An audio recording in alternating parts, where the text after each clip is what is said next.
From Relay, this is Upgrade episode 535 for October 28th, 2024. Today's show is brought to you by Squarespace, Fitbod, and Notion. My name is Mike Hurley, and I'm joined by Jason Snell. Hi, Jason.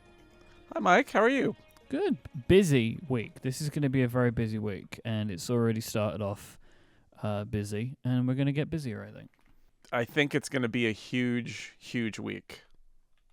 I'm a little apprehensive about.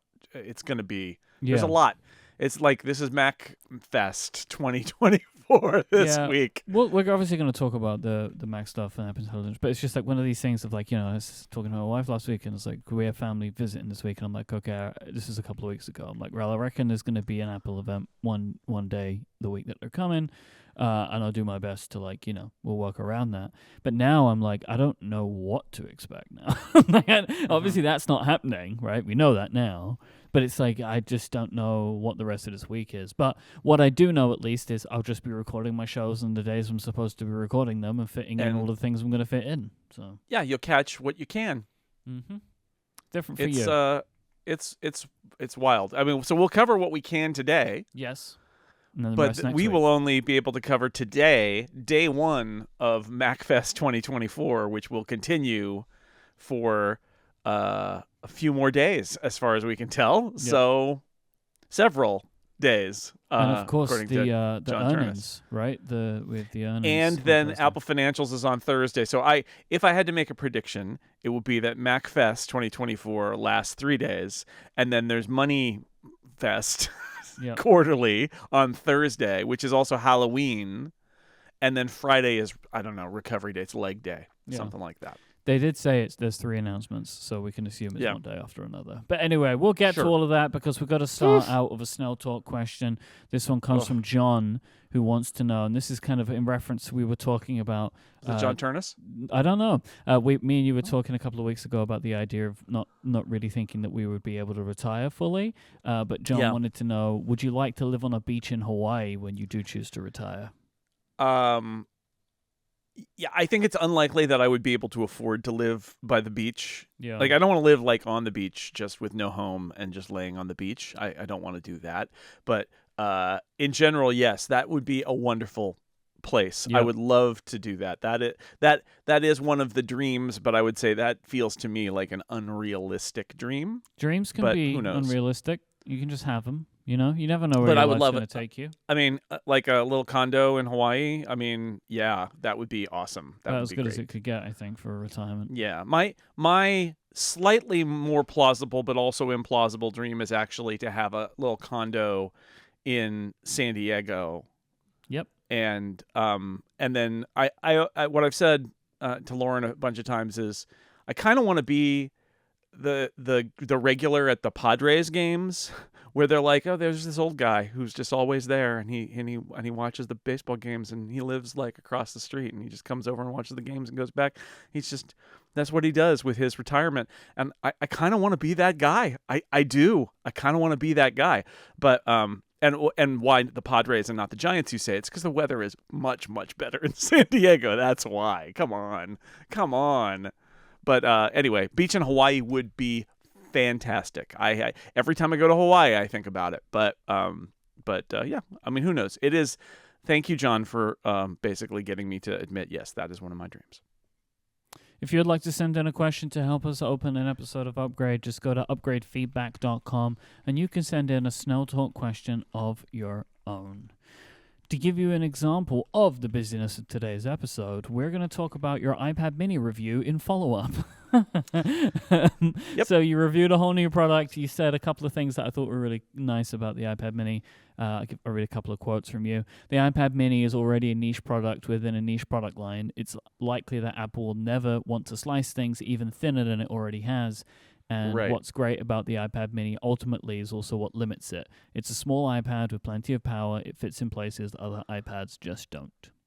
Look, I wrote 4,000 or 5,000 words about the iPad mini last week, which is funny because I thought I had basically nothing to say about it, almost nothing to say about it. But, you find things. I wrote the review and I'm like, oh, how did I get 2,000 words out of this? And then my editor at Macworld was like, can you write your column this week about the iPad mini? I'm like, what do I even say about it? But I found something to say about it. So yeah, so the first part, niche of a niche, right? It's a niche iPad, and the iPad is a niche Apple device, really, if you think about it.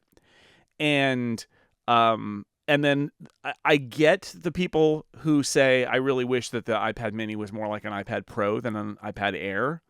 But again, I feel like then you're saying it's a niche of a niche of a niche. Like it's too far. It's cutting it too thin. And Apple probably looks at the sales figures and just doesn't believe that a Pro iPad mini is gonna be, a seller that's worth making. And then also, as I mentioned in the piece, think of the capitalization. If you've got a capital P Pro and a lowercase m mini, and then now they're in the same product name, like it's madness. You can't do it. So there's that part. The other thing, the piece I ended up writing for Macworld, part of what I said is like, look, if you want a really super pro thing that's kind of like an iPad mini, wait for the fold out iPhone, because although it's not quite the same, I'm sure that will be a very expensive but very pro, very nice product that will get you a screen that's probably not that far off from an iPad mini screen, and it's also an iPhone. And I just thought that was funny to think about. Like the closest you'll ever get to a pro iPad mini is probably a fold out iPhone whenever that happens. So, it's what we've been saying about the iPad mini. It's what we said last week. It's a mini with a new chip, so it can do Apple Intelligence, and otherwise they basically didn't do anything except dilute the colors. And it's good that it's there. Like the Mac Mini, it fits in very specific niches, and it's not just use case wise, it's also physical size wise. So and given the price, like I also wouldn't advocate for a Pro iPad mini, because then it wouldn't cost what it costs now. Right now it's a pretty good value because it's cheaper than the iPad Air by a bit, but a Pro version of it would be very expensive, and I don't think it's a good idea, and I don't think they would make two. So anyway, it's I don't either. Yeah, so it's fun. I'm glad it exists. Right? Like I understand the want. I would want, right? There to be a Pro product, but what you actually the wish you have to have is that technology moves faster. That's all you need to wish. Because eventually the iPad Mini will be an OLED screen. Sure. Right? Like eventually it will be. I would argue that the number one thing the iPad Mini should probably progress at, that it hasn't for a version now, is anti-glare and screen brightness, right? Like I still would argue that one of the uses of the iPad Mini is as a reader, and that is one of those places where like where is a Kindle better than an iPad Mini? And the answer is reading it outside. It's not that good. I mean, we were just talking about it last week, right? Like Amazon seemed like they're getting a bit more aggressive with Kindles now. So that weirdly, I could imagine, as you're saying, that being a thing that actually lights a fire under the iPad Mini team, that the Kindle, which is really, like, weirdly, that is the only real competitor for any iPad, I feel like. Like, Apple has no competition in tablet computers. It's just not there. Yeah, right? not like to speak of. They don't have it. Like, the closest would be what? Surface? I just don't think that's the same customer. I don't think people are choosing between iPads and Surfaces. I mean, and the Android tablets, I'm sure they sell in some quantity, but it's not relevant. It's not competition. I really don't imagine people are seriously weighing up iPad or Galaxy Note tablet or whatever. Well, and my various forays into using Android devices for readers, I can Android apps are fine on phones, but they're terrible on tablets. Anything larger than a phone size, it just falls apart. It really. I mean, again, not every Android app, right? But just generally, I was very disappointed. It's a very different story than the iPad. So, but like I do feel it's not like their focus. Yeah, the iPad Mini and the Kindle are in direct competition. I think to a certain degree they are, I feel and the like Kindles it's are getting more expensive, right? I mean, that's the other thing, is that when you start talking about a higher-end Kindle like that Paperwhite Signature Edition that's got the light sensor and all of that, and they're starting to have like other rereaders are getting pens now, right? So that you can do markup and things like that.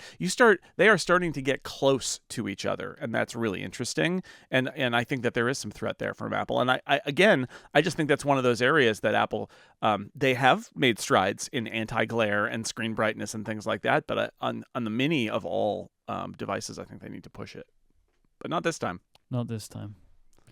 Well, I mean, they pushed it, but just not in the way that Yes, necessarily Apple everyone was Intelligence. I looking mean, they had for. to do that, right? I mean, Yeah, I they think made the right we would call. agree. They made you the gotta, right call.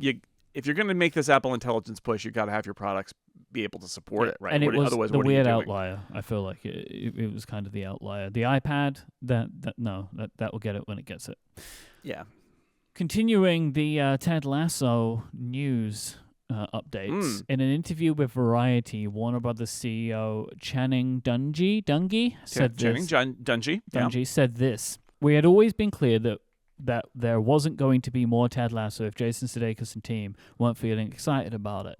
And I can tell you firsthand that he's in a place where he's feeling really excited and feels good about it. Yeah, this is more than, what we've been hearing, which is that they're gearing up. This is her saying, we wouldn't do it without Jason Sudeikis being excited, and he's excited. And again, as I said before, maybe he's excited about the money they're paying him. That's the cynical view, and I think there's probably some truth in that. I think he probably, look, there's the fact that it's successful, so they want to pay him more to do it. And there's also the fact that he's thinking about other projects, and maybe he has that thought of like, this is the thing that I'm going to be remembered for, and I could keep maybe I can come up with an idea. He's a creative person. Maybe we can do something where we can do some more of this, and that's fine. But this is the CEO of Warner Brothers TV saying,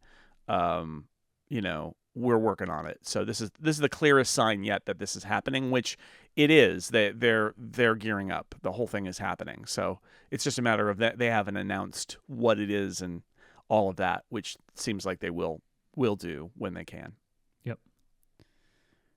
Vimeo for Vision OS now supports immersive video, and Vimeo are releasing an immersive video of their own that they've made to celebrate it. That's coming in November. And Upgrady and Greg contacted us to share that TV producer Andy Greenwald recently said on his podcast, The Watch, that Apple is commissioning more filmmakers around town to make content with big budgets. Yeah. All right. I think these two things are unrelated. By the way, I don't think Apple is commissioning for Vimeo. I'm sorry, maybe I did a bad job there. I just lumped them all together as immersive content. I wasn't trying to say that they were linked in any way, but it's just like a more immersive video coming to Vision. Right. So there's a Vimeo app with immersive stuff in it, which is like great. Whereas YouTube app still not there, but I think that we all believe that it's coming. I heard somewhere that the YouTube app was coming in February. Yeah, and that was part of why Juno got pulled, was killed.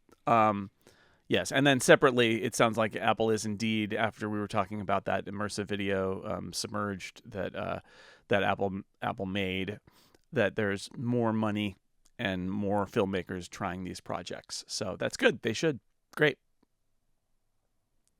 This episode is brought to you in part by our friends at Squarespace, the all-in-one website platform for entrepreneurs to stand out and succeed online.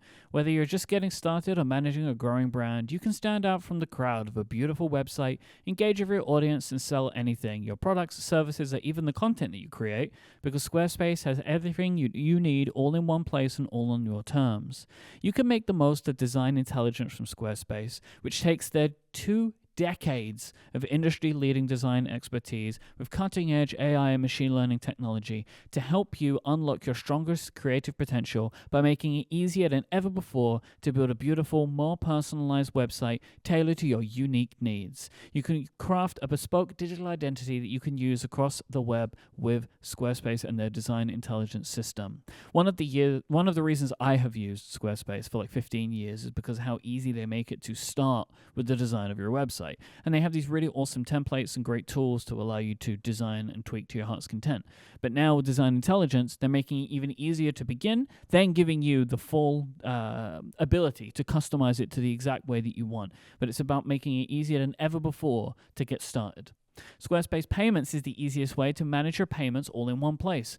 Onboarding is fast and simple. You can get started in just a few clicks and receive payments right away. Plus, you can give your customers more ways to pay by choosing from popular payment methods like Klarna, ACH Direct Debit, Apple Pay, Afterpay, and ClearPay as well, depending on where you're located. You can even collect payments for Squarespace invoicing, which means you can spend more time focusing on growing your business. You can invoice your clients and get paid for your services right within Squarespace. That then turn leads into clients, proposals, estimates, and contracts. Plus, simplify your workflow and manage your services business in one platform. It really is the one place to go if you're starting a business online. Go to squarespace.com and you can sign up for a free trial today. When you're ready to launch, go to squarespace.com/upgrade to save 10% of your first purchase of a website or domain. That is squarespace.com/upgrade when you sign up, and you'll get 10% of your first purchase and show your support for the show. A thanks to Squarespace for their support of this show and all of Relay. Apple Intelligence is out now. iOS 18.1 is coming out today. Yep, macOS 15.1 as well. Yes. Oh, yeah. I always just think of iOS 18.1, but it's the point ones on the different platforms. iPadOS, iOS, macOS. They're all out now with the first set of Apple Intelligence features. I'm going to run through these real fast to kind of just remind everybody what's in them, because we've spoken about this quite a bit over the last few months. Writing tools, the new Siri design that has some updated understanding, better photo search and memory creation, notification summaries, the reduce interruptions focus mode, smart reply in mail and messages, which I have never seen once. I have never seen this feature, like where it pops up the little sheet and lets you choose, and it'll write. I've never seen this. I don't even know where it is supposed to be. Priority mail messages, this is where it shows like an email is a priority. Email summaries and transcription in notes. So, how are you feeling about 18.1? I know you just put out a big article on 6 Colors as we were going live today. Yeah, Dan and I did we collaborated on, because there's a lot in there, I called it the Apple Intelligence .1 review, which is weird, right? But and I've been calling it first wave of features. It's a mixed bag. I find that, okay, first off, they showed developer beta of 0.2 last week, right? So that's a big thing. Yeah, we're going to talk about that for sure. And what I'll say about it now is I think it was really smart, right? Because when they're releasing 0.1, they're also pointing at 0.2 and saying, and also these features. And it's just like them having a public beta of 0.1 when they ship the iPhone. They are trying to make the story about the next thing so that you don't think of the gestalt of the thing as just what's shipping, but also about what's about to ship, which you could say that that's sort of marketing and a little bit cynical, but you could also say that those are real features that are coming soon. They're not promises that are unclear. They're like code that's shipping, even though it's not shipping to everybody. And then I would assume fairly soon there'll be a public beta of 0.2, and people will be able to opt into that as well. So that when they're talking about Apple Intelligence, they can talk about, well, this is now and this is coming, and you can, it's already available for developers and it's next up. And I think that's smart, because it changes this conversation and lots of conversations to not just be about 0.1. It's also funny because I think if you had shipped the 0.1 and 0.2 features together, it would be much more impressive, because the 0.1 features do feel a little like the ones that were ready and maybe even would have been part of the OS release without the Apple Intelligence push, some of them. The Siri stuff is not really improved in 0.1. No. Other than the look, it's not really any different. Like the changes that they are saying are a fun demo, but I'm not really sure is a thing that people were running into, that they had to constantly trip over themselves to ask Siri questions. I'm not convinced that is really a thing that people were doing, having conversations with Siri. There's going to be improved Siri in 0.2 and really in 0.4, right? Yeah. Next year is when a lot of the stuff that we wish Siri would be better at will be better at. Yeah. So it's going to take a lot of time. But, okay, so summaries are useful. And I know we've talked about this before, but just to get it out there again, I find summaries useful. They're not 100% useful, but summarizing conversations, summarizing notifications, summarizing emails in the preview instead of the first 2 lines of text can be very useful, and I don't find it detrimental. And I had, in my example, I know a lot of people have had similar examples. My example was the multiple alerts I get from my home irrigation app that my front yard drip irrigation is turned on and is going to run and has now run and is off. and that gets turned into a single thing that says drip irrigation ran and concluded at 7:58 p.m. It's like, yep, swipe, done, right? I don't need that. Coalescing that into one summary is great. Yeah, I feel like this is a thing that, like, especially online right now, like this feature, people are really having a good time making fun of it. Like, you know, like, and there's just like lots of memes and engagement bait around, like, I'm going to post this thing or whatever. You know, like there was this one that was going around about a message, you know, while person who's breaking up with you, Yeah. And Joanna Stern had an interview with Craig Federighi and mentioned that to Craig, and I really liked Craig's response, which was kind of like, well, yeah, I mean, it works better with some places than others, but realistically, nobody should be getting broken up with by a text anyway. Like, no matter how you get that notification, it's doesn't never a matter. good one. But exactly, my feeling is this is actually, in point one, the absolute best feature is the notification summaries. It doesn't work for all types of apps. Like, for example, you know, I get notifications for Overcast. I just have them go to Notification Center so I know when my podcasts are posting. But that, like, Overcast notifications includes the kind of description of the episode, long descriptions of podcast episodes that are essentially unrelated to each other. Does not make sense for a notification summary. But the thing is, you can just turn them off individually for certain apps. So my recommendation for people that are installing point one today for the first time is give it a bit of time in the notification summaries. Like, I guarantee there's going to be at least a handful of applications where you're going to be like, oh, this is better. Like, similarly, Jason, I have our home security system. I have like a notification when the doors open and close. And like, I just saw it then. It was like multiple status changes, door recently closed. It's like, that's kind of all I need to know, right? Like, I don't need to see open, closed, open, closed, open, closed, right? Like, this is a better system for that.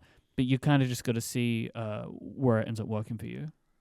Yeah. Other features, photos cleanup is finally here. It's good. It should have been here years ago. It shouldn't require Apple Intelligence level hardware to run. But they did a good job. It's pretty good at removing stuff from the background, and it does this thing. One of the things that I've noticed about this, and this really continues in point two, is Apple's really leaning into the stagecraft of Apple Intelligence, where everything's got that Apple Intelligence rainbow glow thing. Mm-hmm. And cleanup is one of those places where it doesn't just give you a tool. When you tap cleanup in the editing mode in Photos, it scans your photo for things it thinks you would be likely to want to remove, and then makes them do a shimmer effect, and you can just tap on them to remove them. Now, that's not necessary, but I think it's part of the showmanship here, is they want to like give you examples of like, how about this guy who's standing in the background? Maybe we could get rid of him. But it's a good feature. It's just interesting to see how they play it. And then, for me, the one that really I think makes me think a lot is writing tools, which in point one, okay, I'm a writer. I have been a writer for a long time. And I'll just say, if I give a paragraph I've written to writing tools and have it rewrite it, it makes it worse. Bottom line, it just makes it worse.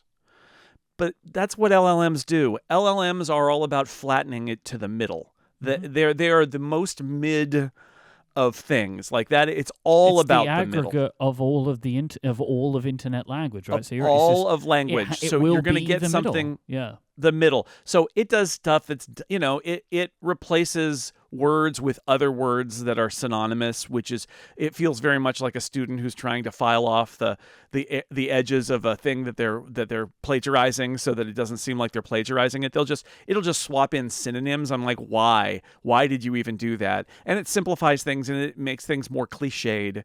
And so, easy for me to say, but like that was my personal experience with it. However, I do think it's really important to say a lot of people, not the people who are writing about Apple Intelligence, by the way, for obvious reasons, a lot of people struggle with written material. That's not their strongest thing.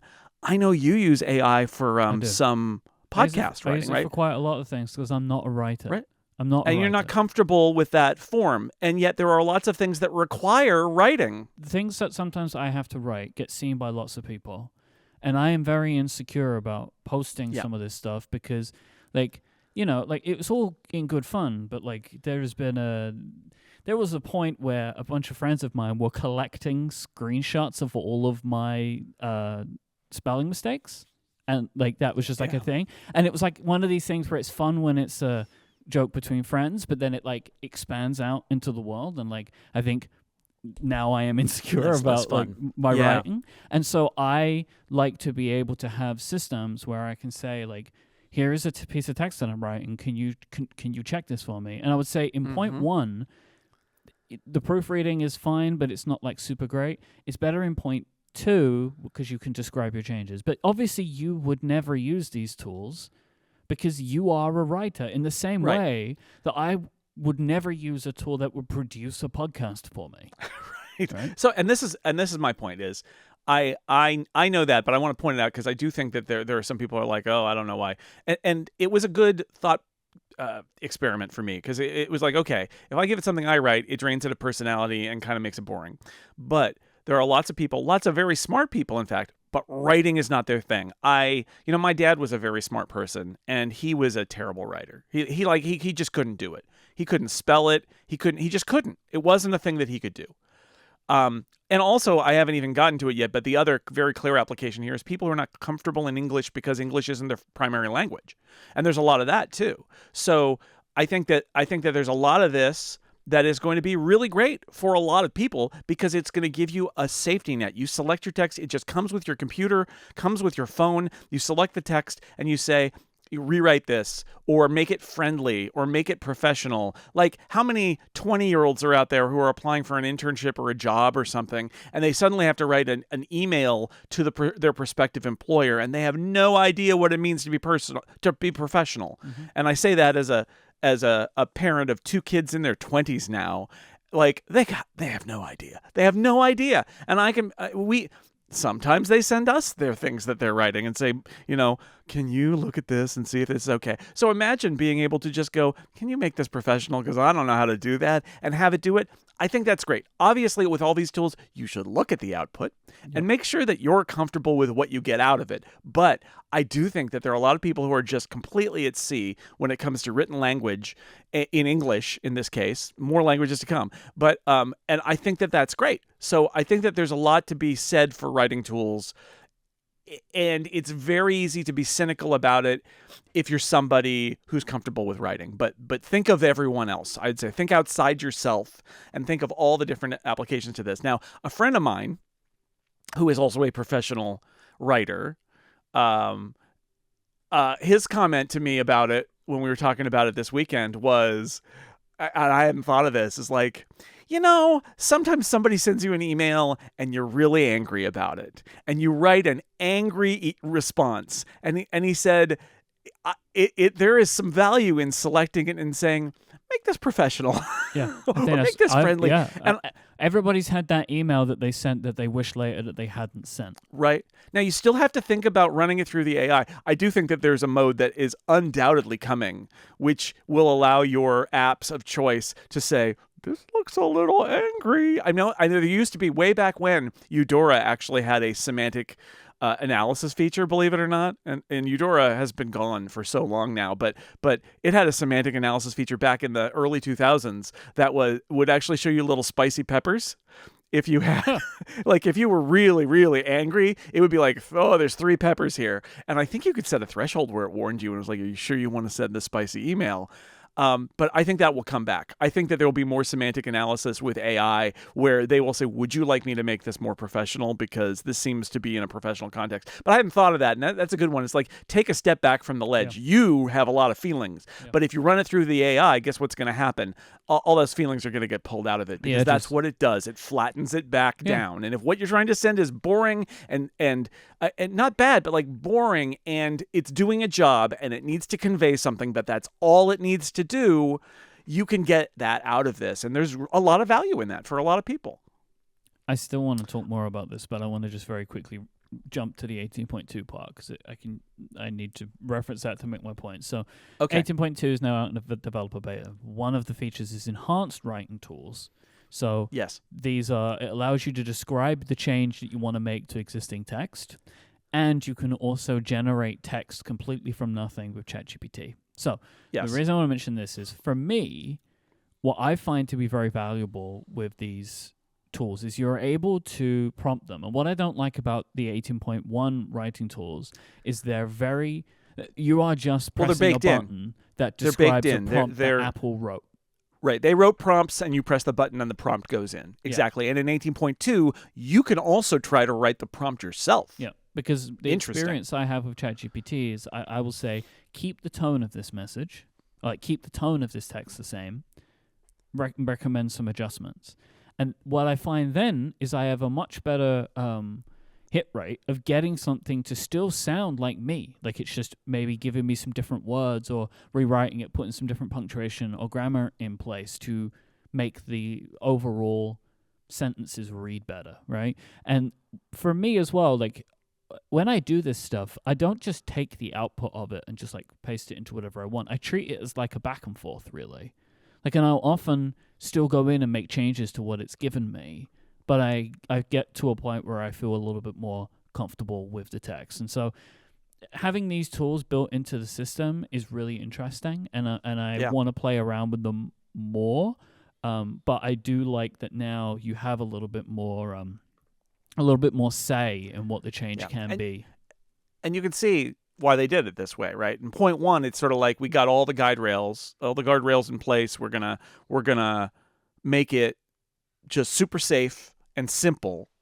And then in point two, they're like, all those other things are still there, but if you want to take control, it'll slide up a little keyboard that'll do the AI sparkle thing that they do. That's more showmanship, and you can direct it better. Also, the proofread tool is okay. It's not as good as Grammarly. It needs to improve. I got some false positives, but it's nice to have it, right? It's nice to, again, for free in the system to offer that is nice.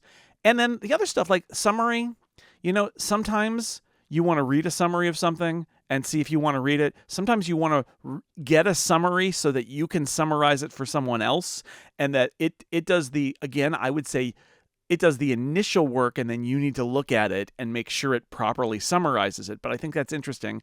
The key points one makes me laugh, but I think it's super useful, which is a lot of people have bosses who are addicted to the executive summary. I used to have bosses who were like this. And it's like, imagine there's a 1,000-word memo that's going around, and then your boss is like, summarize it for me. It's like, the executive summary. Well, you know what? You do key points, and it literally makes a bulleted list with like bold items and then explanations of each of the bold items. And like it's building an executive summary, which again, you need to go over as a person who's doing this to your boss, because some of them may not be key points and you may want to remove those, right? A little bit of editing work is always a good idea with stuff that's generated by AIs. But I look at that and I think somebody thought, oh my God, we could use the AI to generate an executive summary. It's such a great idea. And then, you know what?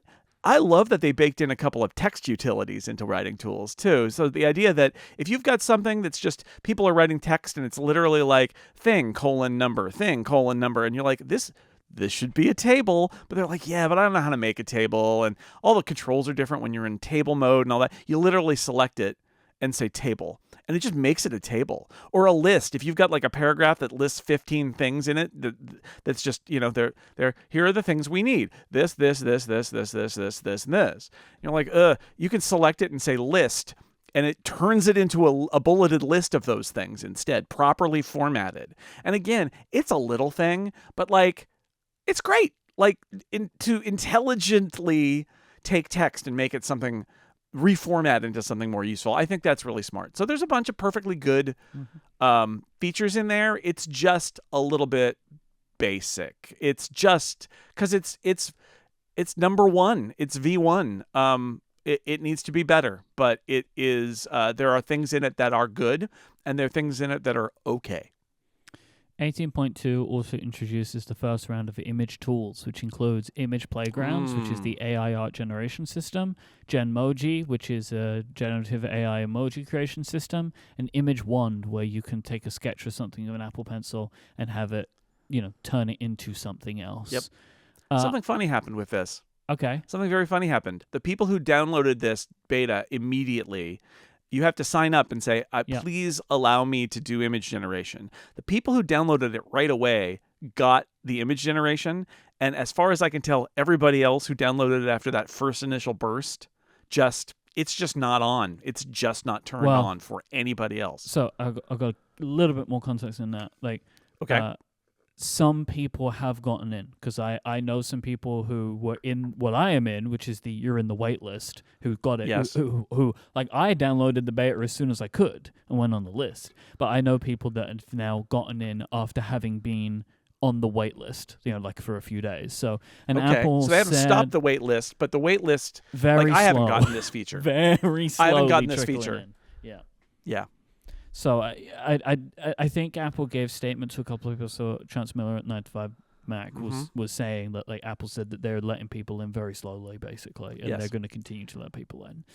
That's a statement I got too, which was, okay. I was just asking, hey, is this normal, and is there any way for me to use this feature? And the response was the boilerplate. Apple will, here's how this works, and it's like, okay, I guess that's my answer. Yeah, but I wish I could give you. The first thing I was going to do was send a Mike themed emoji to you. Oh God! First thing.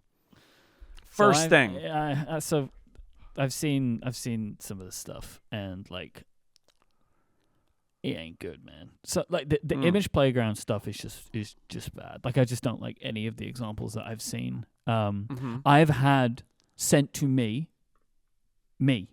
right? So a friend of mine made images of me and sent them to me, and they just don't look good. Like, they look like versions prior. Like, it's basically played out the way that I thought, which is the stuff that they are showing now looks like old versions of AI art. Like, for example, there was a cartoony character of me, and my eyes were just these like swirly blue things, it's got that. I was like, oh, I've seen this kind of thing before. Mike, I hate to tell it to you, but your eyes are swirly blue. Oh no! Yeah, what? I've seen when you're hands hypnotized with 6 fingers. Yes, you know, I've seen all this kind of stuff, like, from image playgrounds, and it's just it ain't good. Like, it's just not good, and I'd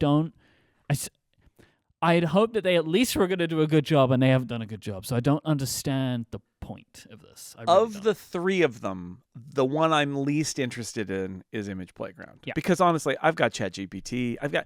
I can generate images all I want already, and I mostly and they'll look better. They'll look better than they will look better.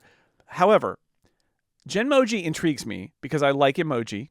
I like the fact that you can use Genmoji as tapbacks and things like that. And the idea that you're training on Apple's emoji design language to generate dynamic new emoji in a very constrained set of styles, a very constrained style, emoji style, I think has the first potential to be fun, and probably the ones that are bad are not going to be as bad, and you'll just hit reload and get a different one.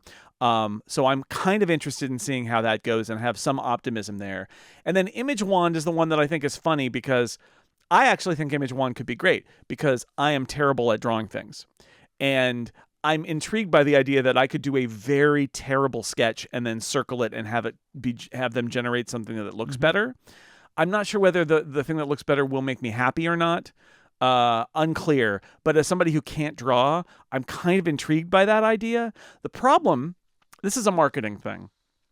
The problem is Apple's marketing is beautiful hand-drawn sketches that then get turned into AI art when you circle them. Because they can't and it's dare the wrong to have thing. something that looks bad. Right? That's right. They can't bear to have a butt ugly, super bad stickman sketch from Jason that they're like, look at this crappy sketch by this guy who can't draw. Situation, right? Ooh, magic. Like, the things that are the prior to the AI look good, and in post look bad, because I've just they did the thing. It was like a Buddhist temple or something, and they're like, this sketch is gorgeous, and they're like, screw that sketch. Whoop, now it's AI generated. I'm like, no, the sketch was beautiful. Fix my bad art. Don't fix that good art. But again, so I'm looking forward to seeing if it's capable of doing that, or if the truth is that my art is so bad that not even the AI can save it. I don't know. I just sent to you in iMessage. I don't think I'm going to publish this yet because I don't know what kind of metadata these files have in them, and like this was sent to me from somebody else. This is an image of me, and like you can see, like, do you see It's what I'm totally saying? you. But you can It's see totally it's you, me, though. right? You can see it's me, yeah.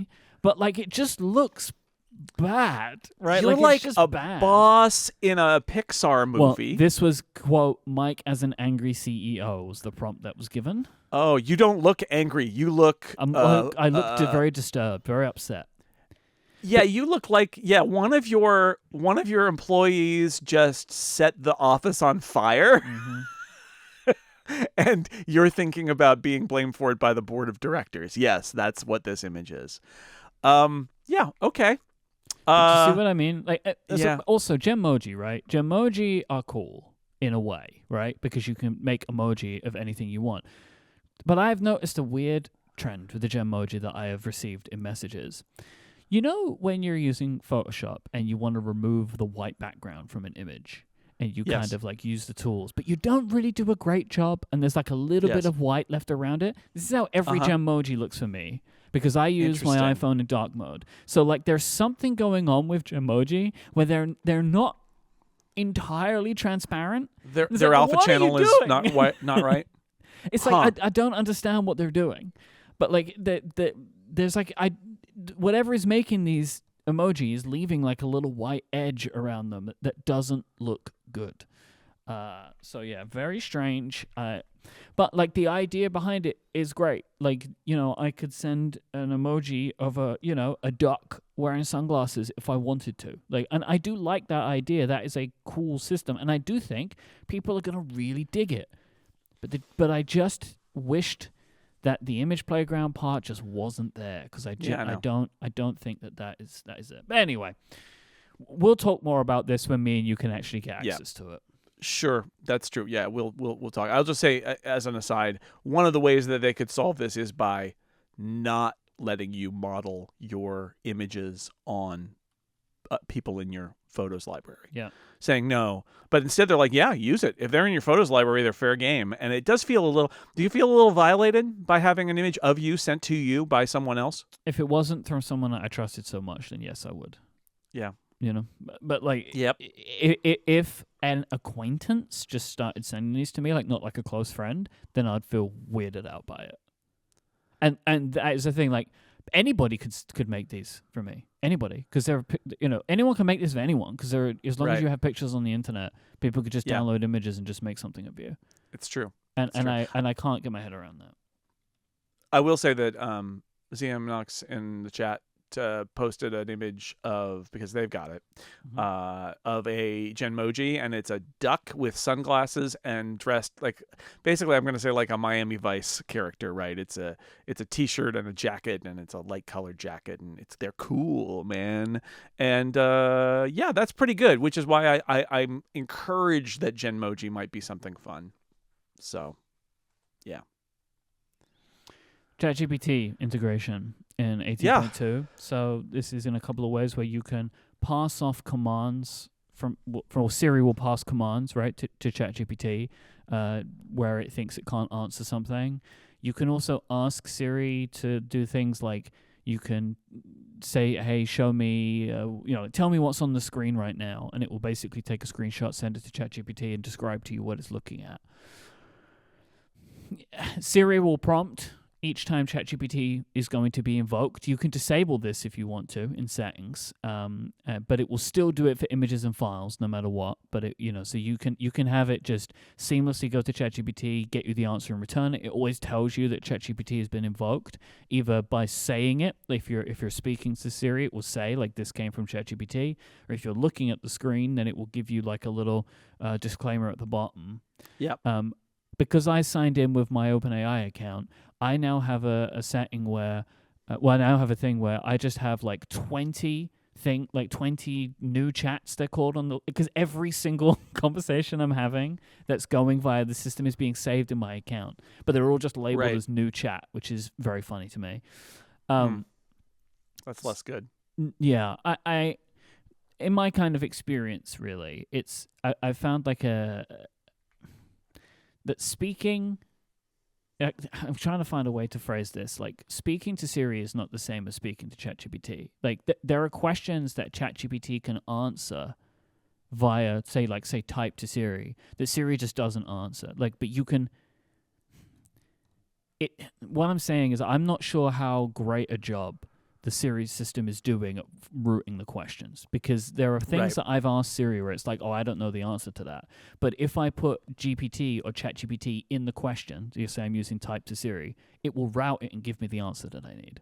And it's like, also, you know what I mean? It's like this. There, you can still see the seams of this. I think. It feels that what I was going to say is that it feels like a very beta integration, right? The idea here is, I think it's a work in progress, right? Yep. And whether they think it's fine or not, I don't know, but I would imagine they don't, because it just doesn't seem quite all there. It's there, but the connectivity is kind of shaky, and it needs to be better. But I have connected my ChatGPT account on one device and not on the other, so I can kind of see both experiences. But it's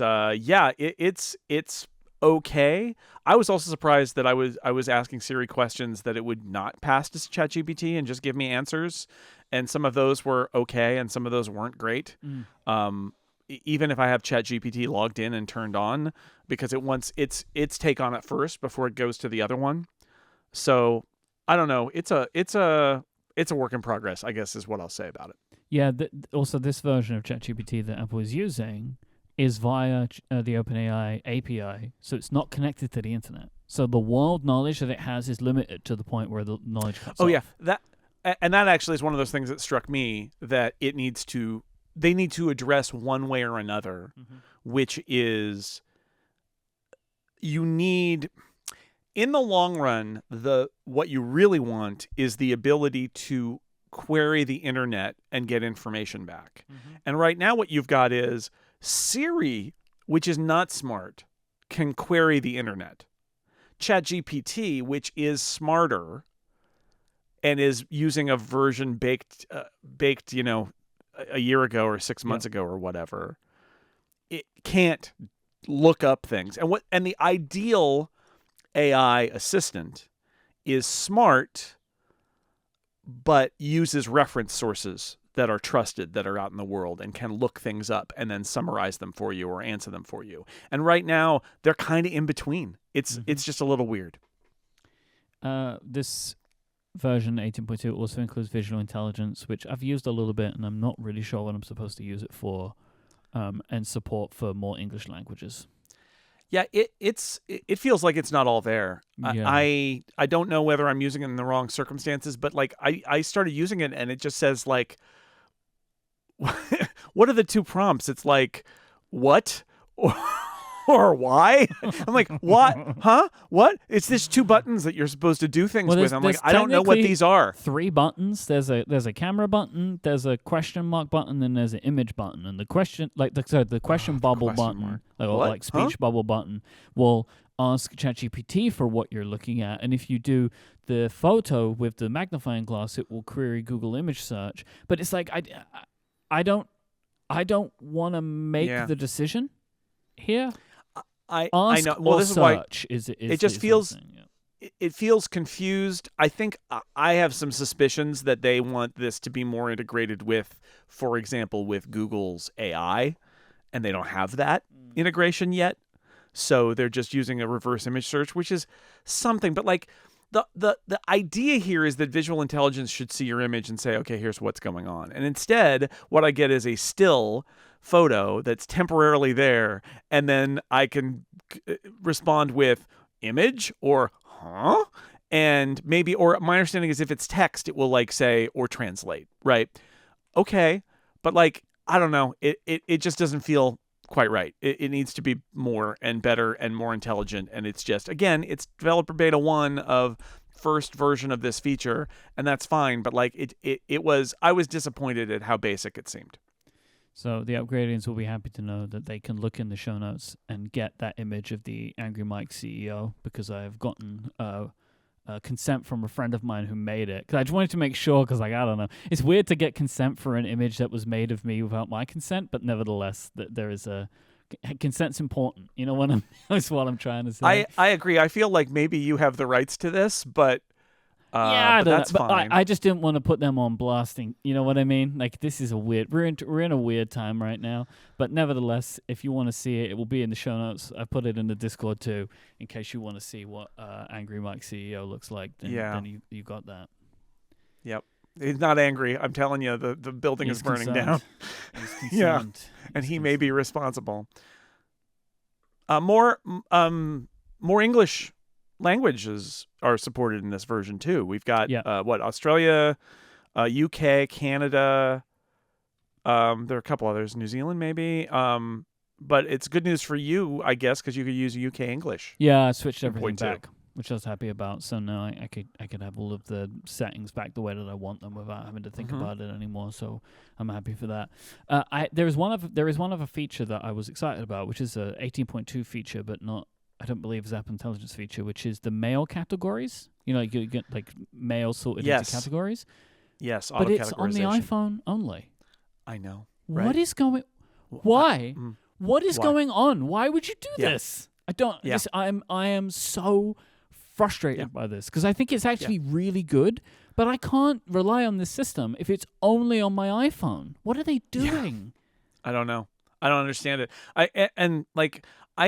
I could maybe understand if they're like, oh, you know, mail on the Mac is complicated and it's old code base and it's going to take us some time to figure it out there. But here's the thing. It's not on the iPad either. And it's literally the same app. What are you doing? I don't get it. I don't understand it. It is a great feature, I guess, for people who only ever view email on their iPhone in mail. But what? It's too bad. Yeah, because I'm sure it'll come really eventually, nice. but I don't get why it's iPhone only. Well, it seems so weird and arbitrary. I don't think it's coming in this version. I don't think it's coming in 18 at all. I went and took a look at the product pages, and both iPadOS 18 and macOS 15 have zero reference to this at all. So this is a next year thing. And I'm like, what? Yeah. Why? Gang, why bother, right? No one was expecting you could do anything for mail because you barely do anything for mail. Why did you do it this way? I'm so frustrated about it because it's genuinely really good. And I cannot understand why they do this, where they're like, they bring these apps together as if they look and act the same, but then split the functionality. And they're still doing this. I kind of can't believe that they're still doing this. We'll have more to say, I expect, in the coming weeks, I think, especially when the two of us get access to the image tools. Interesting stuff. This episode is brought to you in part by Fitbod. If you're looking to change your fitness level, it can be hard to know where to get started. That's why I'm pleased to let you know that Fitbod is an easy and affordable way to build a fitness plan just for you. Everybody has their own path with personal fitness, which is why Fitbod uses data to make sure they customize things to suit you perfectly, adapting as you improve, making sure every workout is challenging while pushing you to progress the way that you want. Your muscles improve when they work in concert with your entire musculoskeletal system. Overworking some muscles while underworking others can negatively impact your results, which is why Fitbod tracks your muscle fatigue and recovery to design a well-balanced workout routine just for you. Superior results are achieved when a workout program is tailored to meet your unique body, experience, environment, and goals. Fitbod stores all of this in your Fitbod gym profile, tracking your muscle recovery, making sure that you avoid burnout and keep up your momentum. Fitbod have certified personal trainers who have fine-tuned and analyzed billions of data points from all of the information that they've collected from exercise science to make sure that they're building the best possible workouts for you. And I really love how easy Fitbod makes it for me to learn new exercises with their videos that they have in the app, where I can see an exercise shot from multiple angles to make sure that I'm learning it in the right way. Fitbod is really easy to use and integrates with your Apple Watch, your Wear a smartwatch, and apps like Strava, Fitbit, and Apple Health. Personalized training of this quality can be expensive, but Fitbod is just $12.99 a month or $79.99 a year, but you can get 25% off your membership by signing up at fitbod.me/upgrade. So go now and get your customized fitness plan at fitbod.me/upgrade. That is fitbod.me/upgrade for 25% off your membership. Our thanks to Fitbod for their support of this show and Relay. So last week, Greg Joswiak tweeted that we can expect a, quote, exciting week of announcements for the Mac this week. And we today, there was a newsroom article and a 10-minute video, which was kind of buried on the iMac product page, Totally showing buried. off a brand new iMac. So, well, brand new in quotes. It's the M4 iMac. M4 iMac. It is featuring an M4 chip, which has this chip is made up of 4 performance, 6 efficiency cores, and a 10-core GPU. I guess this is the first Mac, right, that has the M4 in it, just like the base M4. This is just in the iPad so far. Yes. Would we expect the performance to be the same? Yes. Yeah. I think so. Okay. If the cores are the same, the performance will be pretty much the same. Yeah. Okay. Starts off at 16 gigabytes of memory as standard, can be configured up to 32 gigabytes. There are new shades of the existing colors. Hurrah, they have remained vibrant. They did not suck all the color out of these colors. USB-C peripherals are now available. They're color matched for the iMacs, and there's also USB-C peripherals on the Apple Store. This iMac can now get a nano display texture if you want it. It features a new 12 megapixel center stage camera. All 4 USB-C ports have Thunderbolt 4 support. You can pre-order today. It's available November 8th. Still starts at $12.99. What are your thoughts? Okay, the performance is going to be good. Going from 8 cores to 10 cores, M3 to M4. One of my top complaints about the M1 iMac design, which has continued on, was that if you remember, it got introduced right after Center Stage came out. And it didn't support it because it had a bad webcam, not high resolution enough. So now they've finally got the 12 megapixel center stage camera in there. Like, they should have had it last time, they didn't, but they have it this time, so that's good. That they upgraded the iMac webcam is very good. I am surprised, especially since this was a draft pick of mine. After the last rev, I really thought they weren't going to change the colors because they seemed happy to just continue them. And instead what they did is they kept the colors as like their names, but changed the shades. And in a good way, they look really nice. They don't look watered down and boring. So that's good. That's good news. And then nano display texture, I guess everything gets the nano display texture option now, but that's great. If somebody, iMacs can be in weird places with bright lights behind them and all of that, and you can't see. And so for them to have the ability to, right, it's just iMacs get placed in environments, and some of those environments are not ideal, but it doesn't matter. You're not going to change the environment. The iMac has to go there. So having a nano display texture option, I think, is interesting for that scenario, more than maybe like a pro using just an M4 to do something professional is probably a less likely scenario. Not impossible, but less likely. So, it looks like a nice upgrade. And we got, unlike the colors, which did change a little bit, we got exactly what we expected with the USB-C addition to the peripherals, which is nothing changed except it went from Lightning to USB-C. Yeah. It's a shame. Nothing changed. It was an opportunity to change something. Nothing changed, which I'm not that surprised by. You live in hope, but I'm not surprised. Yeah, I mean, like these new shades are good. Like, for example, the yellow is more yellow. The one that I have, which is the yellow, was quite goldy, which I quite liked. But it had more of a goldy vibe. Like, I would like to see these in person, but they do look good, and I'm happy that they kept the whole range, because I think the whole range is really nice, and I think it's good that they kind of updated it. It's really interesting to put the nano texture on this. I guess at this point they've worked out this process enough that they can do it anywhere. My expectation, because I was wondering, like, are they putting the iPad version on it, which I found out at the event which I spoke about, it was like some chemical process that they used instead of the etching. But I think it might be the etching version, because if you get the nano texture display, they ship a polishing cloth in the box with it, yes, which would suggest that it is the etched version. Maybe they've got that information on the website somewhere, and I just haven't found it yet. But this is nice. I would say.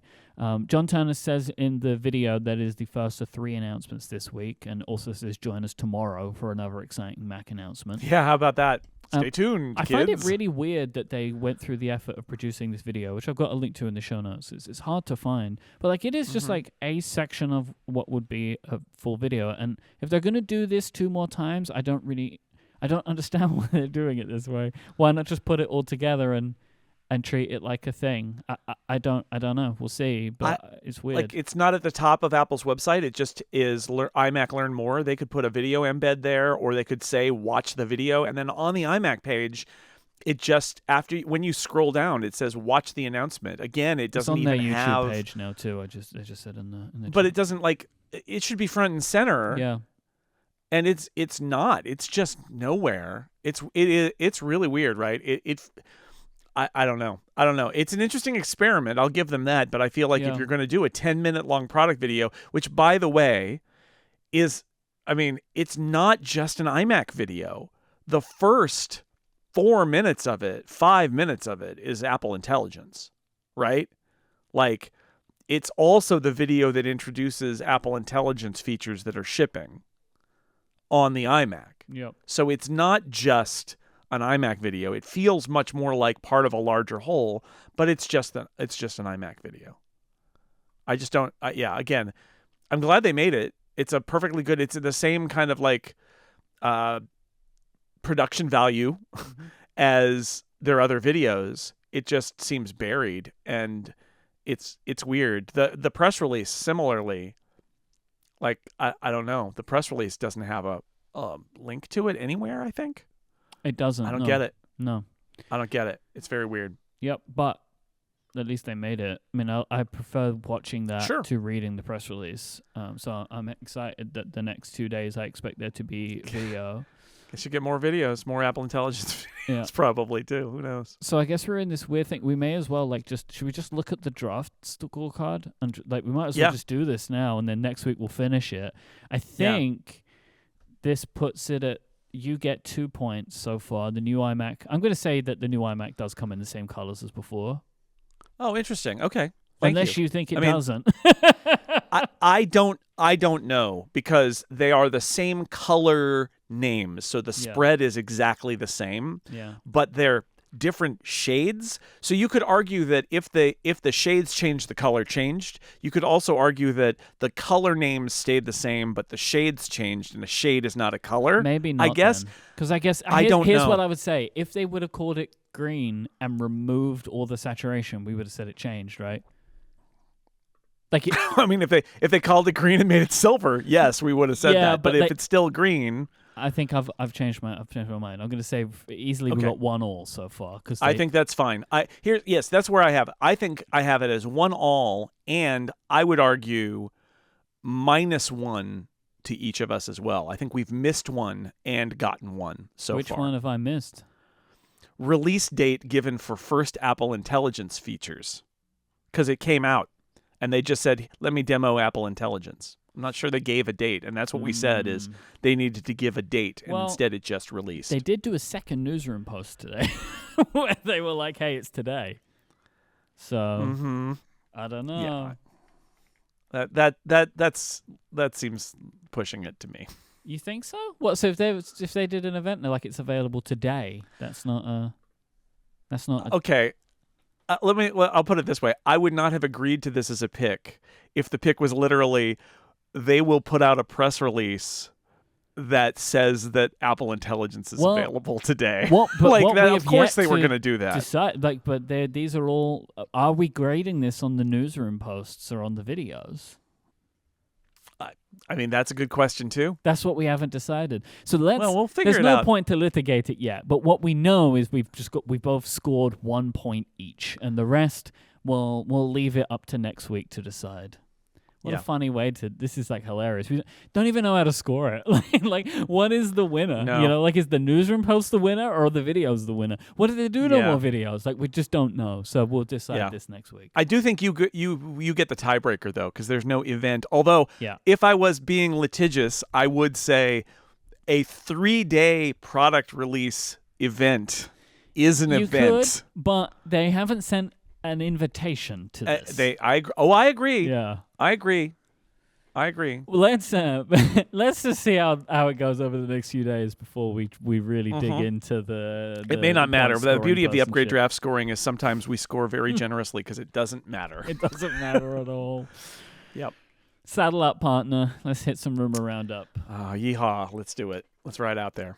There's been some reporting from various sources about the potential slim iPhone 17 that will debut next year, which is also known as the iPhone 17 Air. I like that name. Joe Rossignol, a week or so ago at Mac Rumors, has pulled together the following expected specs from a variety of sources. This phone would feature a 6.6-inch display, an A19 chip, not a Pro chip, but it would be made with the same process as the current A18 Pro. So it would be basically like an 18 Pro, but called an A19. It will have a dynamic island, Face ID, a single rear camera, which is a 48 megapixel sensor, a 24 megapixel front camera, an Apple-made 5G modem, 8 gigabytes of RAM, an aluminium frame of a noticeably different design, and the expectation now is that this would actually replace the Plus phone. So there would be no Plus phone. There would just be this in its place. Right. Well, an A19 will be in the iPhone 17 as well, right? It's the same thing as this year. They're going to use the same process, but with an updated chip. Yeah. And there'll be presumably A19 and A19 Pro, and the Air will get the A19 that the base iPhone 17 would also get. So it really is replacing the Plus in the lineup with this thinner phone. Where in price does it land, though? I know, right? This could be the most expensive iPhone, depending on just how fancy they make it, you know? It's true. It could be. It's got a single camera. I feel like it's not. It doesn't come across to me as super high end, other than that it looks different and it's thinner. So I think it's a good question. Is this $1,000 phone? Yeah, I think fashion is what they're going for here. I think that's what they're going to attempt to hit. I think my expectation is they're going to try and make this phone feel like a piece of jewelry, and if they do that, maybe it's the most expensive one. It's the statement iPhone. I don't know. I don't know. Like this set of specs doesn't really help me nail that down one way or another, but it is suggesting it's going to be very different. And I do find it. I wonder if with this phone they will crack the problem that they have had with that second slot that they have yet to be able to solve. It's a good question. I mean, they've decided that differentiating by size is not enough. No. It has to be So they're going to unique. differentiate somehow other ways. I'm going to say this feels like $1,000 phone to me. Just a gut feel here is that it feels like it's probably priced similar to the Pro, but with different features. Not a $1,500, $1,400 phone, but maybe. I mean, it's possible. It really depends on the details, right? Yep. Yeah. I guess maybe similarly, or just like along with this, in a memo to staff announcing the promotion of Richard Din to VP of Product Design for the iPhone, John Turner said that the upcoming iPhone roadmap represents, quote, the most ambitious in the product's history. Yes. Yeah. You know, is that anything? I don't know. But it could be like, as we can assume, this phone is the gateway to a folding iPhone. Yeah. Let's put it this way. The last 5 years of iPhone have not been ambitious. Good call, yeah. Right? Yeah. 12, 13, 14, 15, 16 has been pretty... I mean, since the iPhone 10, would we say that the roadmap is super ambitious? I mean, it's been camera upgrades. Not that they haven't done stuff, but it's like camera upgrades and processor upgrades. And like they've done some stuff, but I wouldn't call it super ambitious. I certainly wouldn't say most in the product's history, unless you're just hyping. So if he's serious here, I think that is what we're thinking is they're doing a thin phone. They're going to do some foldables. Who knows what else they've got in the mix. And that is much more ambitious. Yeah. Mark Gurman has yet again shared more details about Apple's smart home device in his Power On newsletter. But this is actually like good stuff. Yeah. So this is about the one expected next year, the cheaper one. The screen is expected to be pretty small, described as about the size of 2 iPhones side by side, and will be a square screen. It will be attached to a base that will make it look reminiscent to the iMac G4, so the little round base, sunflowery kind of look, and that base will probably be a speaker. I'm going to read a quote from Mark's article in Power On. The device will run a new operating system that will include some iPad-like apps, including FaceTime, Notes, and Calendar. It's also meant to be well-suited to videos and photo slideshows. The device's primary purpose will be serving as a hub that can control various smart home accessories. This is the product expected to launch next year with a higher-end version with a robotic limb. Coming in 2026. I'm so hyped for this product. Like, if it's just this, I want it so bad. So I don't know if this is something about Mark Gurman or something about his sources, but I find it funny that it took all this time to get to the base will probably be a speaker, because he's been describing this thing as a screen. Yeah. Right? A smart display. Yeah. And I wonder if that's just the way that it's been described to him, because all along I've thought this has to be a HomePod speaker too, right? I mean, it has to do both. If it's just an iPad on a stand without a good speaker, then what are we even doing here? And why would you have a big base? The big base is to provide some weight so that it will be anchored down, but also it's got to be a speaker. So I feel like that's gotten short shrift, but at least here he's kind of acknowledged that yeah, it'll probably be a speaker. Like, probably. I don't understand this product if the base is not a speaker. Because that's like part of it. This is the HomePod with an iPad kind of grafted onto it, running a simplified version of one of Apple's OSs that will run apps and do all this stuff and be a home controller and be an Apple Intelligence Siri thing, and like all of those things need to be in this product. But if that's what it is, sounds like a good product. I want one. I think he just described this product before, but he's described it as the expensive one, right? Of being like it's on an arm and it will follow you and stuff. Right. And now, he always said the little one was just going to be a screen. And now he's saying that the little one is like this. So what I think this is going to be is there is the mini version and the regular version. This is the mini version. And then the regular version looks the same, but the arm moves and it's bigger. Yeah. And that's the one that comes second.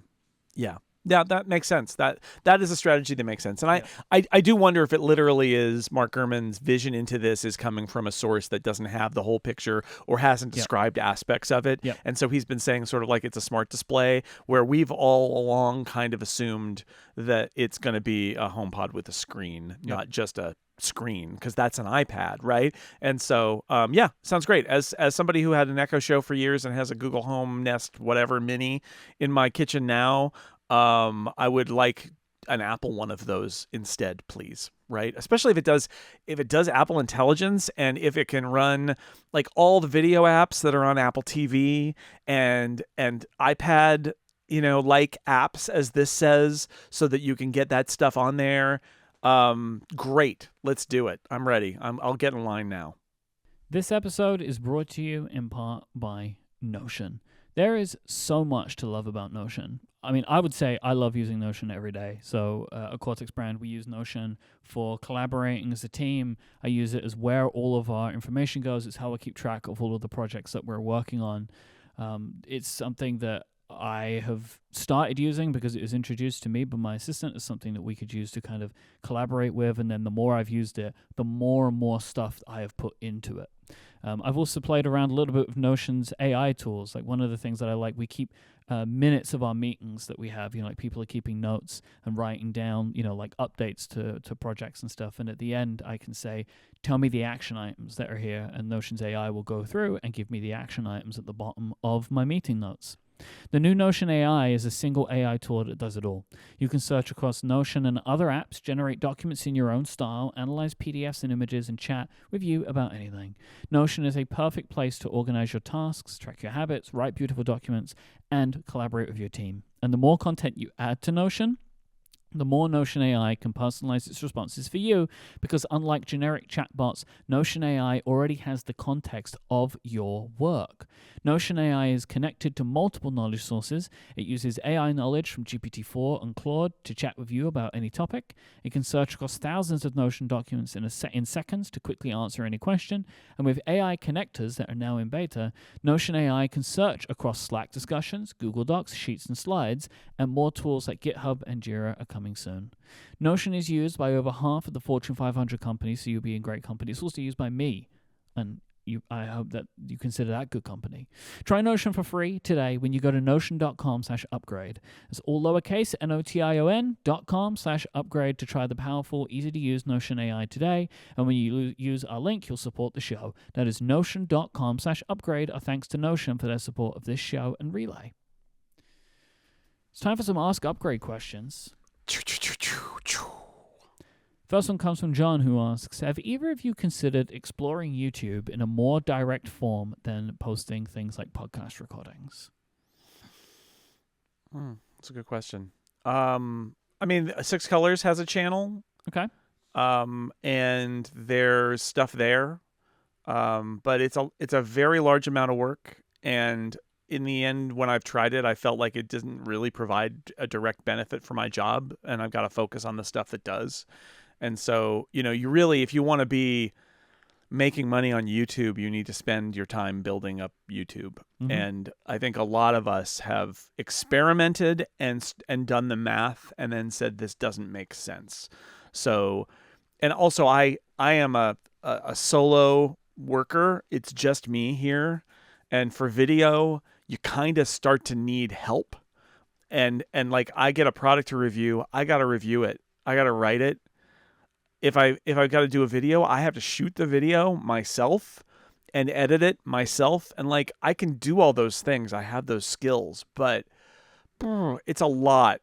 It's a lot. So in the end, I largely prioritize other things. I always think, I'll say this, I always think about it.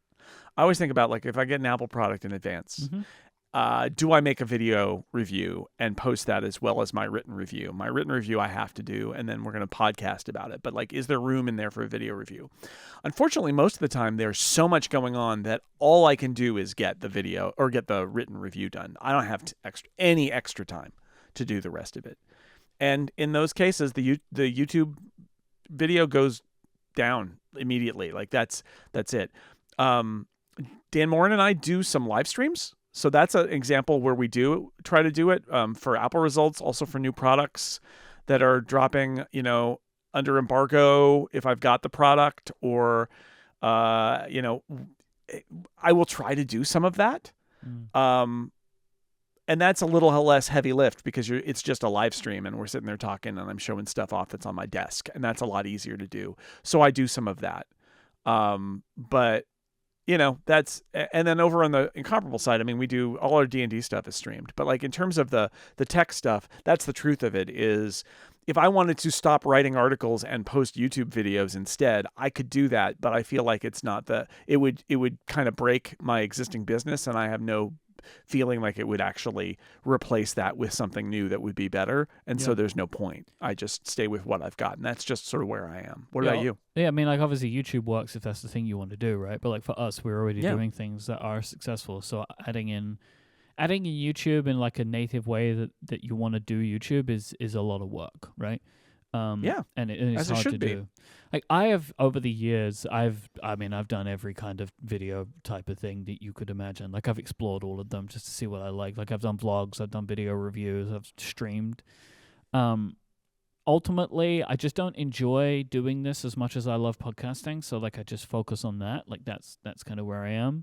I do think that for the product stuff with Cortex brand, I might start doing some new kind of video stuff. I recently did a thing on my channel where I showed off some projects that we're working on, and I found it to be like a really interesting and helpful thing to do. And so like, I could imagine maybe doing more stuff like that in the future. But again, they're like quote unquote low budget stuff, right? Like, it's not intensely produced stuff. It's not really what I'm planning to do for right now, because I just want to be able to, if I'm going to do these things, to kind of just do them on my own. Where if I get help, I can make them better, but it's not really what I don't know how core this would be to the business right now. So, And you know, I think people don't understand, or a lot of people don't understand with video, when you're a professional media person and a professional content creator, the expectation is that the work you do will be at a professional level. yeah, Here's the thing. yeah, it's hard. I write articles that are professional. We do podcasts that are professional. To generate a video that is not up to the same equivalent standard, right, which is a professional looking video, if it's a little ramshackle, because we're not professional video makers and we're doing this kind of like as extra time, the fact is, I know you think, oh, well, I would be understanding. I know that. The fact is, the audiences aren't. The audiences expect you to have a very high quality video That's a great presentation. point. Yep. And that means, so the bar is high. And I can't, that is one of my issues is if I'm going to do a video, it has to look good. It has to be good.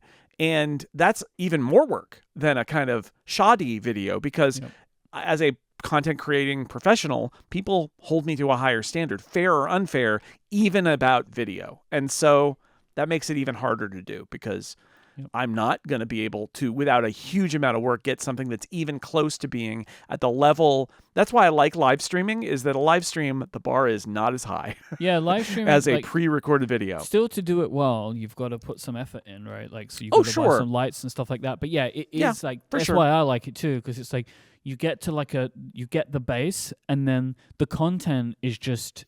It's actually just kind of like podcasting a lot of the time, really. Yes. And we can do that. But yeah, like video reviews and stuff, like that is like for us is a bigger production because if you're right, like we have an audience already, so I kind of feel this way about like a lot of projects that I've started over the years, and now I think I've kind of got my head around it a little bit more that the audience's expectations are higher and my expectations are higher, so I have to feel like I can make myself and everybody else happy with any new endeavor that I try to go for, and that becomes harder and harder over time. Yes. So it might just be best to just stick to what I'm good at. I have honestly thought about the idea of like I reviewed the iPad mini last week, and it was, I literally reviewed that in an afternoon because I got it Monday during the show. People who listen live know I went to get a package. Yes, that was an embargoed iPad mini from Apple. Mm-hmm. And then I spent the afternoon with it and the evening writing a review. Fortunately, Lauren was working an evening, so I did all that. But that was a quick turnaround because, one, I didn't feel like I had that much to say about it because it wasn't that different. And two, that got me out at the embargo time, which I like to do if I can do it. And there wasn't that much to say. I would have not posted it that fast if I felt more. But there's no way I was going to make a video, right? But I did think about, like, in other circumstances, and I think about this all the time with product reviews, is there an interim stage where I'm essentially writing my script when I write my blog post, my written review? And could I make a video that it involves some B-roll of the product that I would have to shoot in proper lighting and all those things? That would be extra work. But some B-roll of the product and me looking at my camera, essentially reading a version of my review as a script. What would that's like a video version of a blog post. Would that be good? I don't know.